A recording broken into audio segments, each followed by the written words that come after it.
From the Canadian Broadcasting Centre, here is Peter Mansbridge. Good evening. The war in Iraq heads into its second week with several new developments, and we will get to those in a moment. But we begin with a story here at home. Ontario is in the grips of a health emergency. Thousands of Toronto residents have been asked to quarantine themselves by staying home and wearing masks. The drastic step is because of a deadly SARS outbreak and the concern that it could be spreading. The CBC's health reporter Maureen Taylor has the latest. Maureen. Peter, it's been another anxious day as SARS continues to spread around the world, around Canada, and especially around Toronto. This was the site at the Scarborough Grace Hospital where Toronto's SARS cases originated and where many patients are still recovering. Police wearing protective masks, keeping people from entering and leaving the hospital. Later, officials explained the officers were just securing the area so a helicopter could land. But the masks on the officers were a giveaway. Fear of SARS, like the disease itself, is spreading. Since there's no cure or something, and then it concerns a lot. Everybody, my family is really worried about it. As Ontario declared SARS a health emergency, the number of people who are being quarantined is growing. Anyone who has visited Scarborough Grace Hospital since March 16th is advised to isolate themselves. Because we don't know where that risk begins and ends, as a precaution, we are recommending that anyone who visited the Grace since the 16th stay at home in isolation for 10 days. After criticism that he didn't take the West Nile virus seriously enough last summer, Ontario's Commissioner of Health is taking no chances with SARS. We're going beyond the standard outbreak control measures to contain the spread of SARS and to make sure that those who have been exposed are safely isolated. About every third customer today has been buying masks. This health supply store owner would normally sell about 20 face masks a month.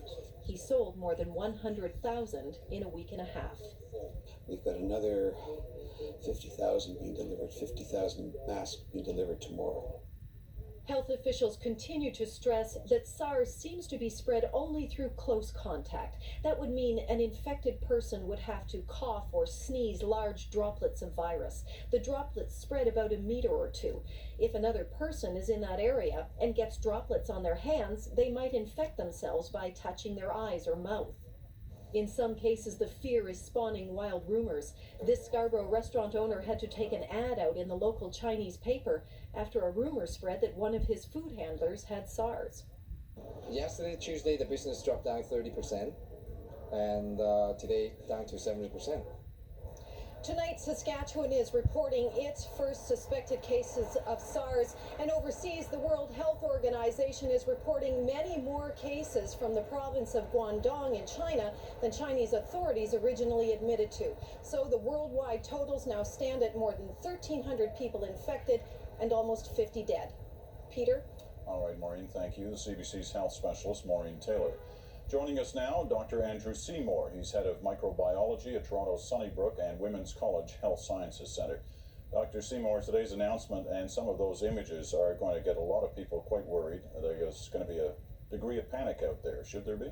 No, I don't believe there should be. I think it's important to appreciate that all of the cases we've seen so far have either occurred in individuals who have returned from the Far East or else have had close contact with someone who's been sick with SARS. That is a family or household contact, a healthcare worker with direct care, or some other sort of close contact. There's no evidence that it's been spreading beyond those instances, so I don't think people need to be concerned about going out to shopping malls, theater, subway, or anything like that. Yet it does seem that it's difficult to contain. How difficult is it? Well, it's certainly been a challenge within healthcare settings, although again, I think it's worth pointing out that once infection control measures have been implemented, such as the use of private rooms, masks, gloves, and gowns, that's actually been very effective in interrupting any further spread. How significant is this development of SARS? Well, I think it's quite remarkable. I mean, clearly this represents a new viral agent that we still need to learn a lot more about because it hasn't yet been identified, but there's got to be some new strain that has shown a remarkable ability to spread within hospital and healthcare settings, and that at least potentially has been life-threatening in a small number of individuals. Well, this difficulty of trying to decide how it started, has that hindered the progress towards a vaccine?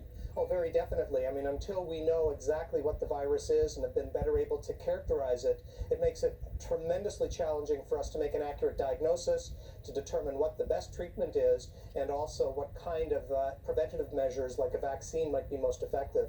Is there any sense yet of what the long-term effects of this could be? Obviously, some people have died as a result, but clearly others have succeeded in their battle against it. Is there any sense of what long-term effects there are for those who survive? To the best of our knowledge, those who survive do make a full and complete recovery without any long-term adverse effects. How worried are you at this point? Well, I'm worried that there is still the potential for it to spread further within the population, within the community, and I believe that's why the Public Health and the Ministry of Health have acted so stringently by creating an alert and by quarantining so many individuals in order to try to prevent further spread. All right, Dr. Seymour, we appreciate your time tonight. Thanks very much. Now, to the war in Iraq. It has been a day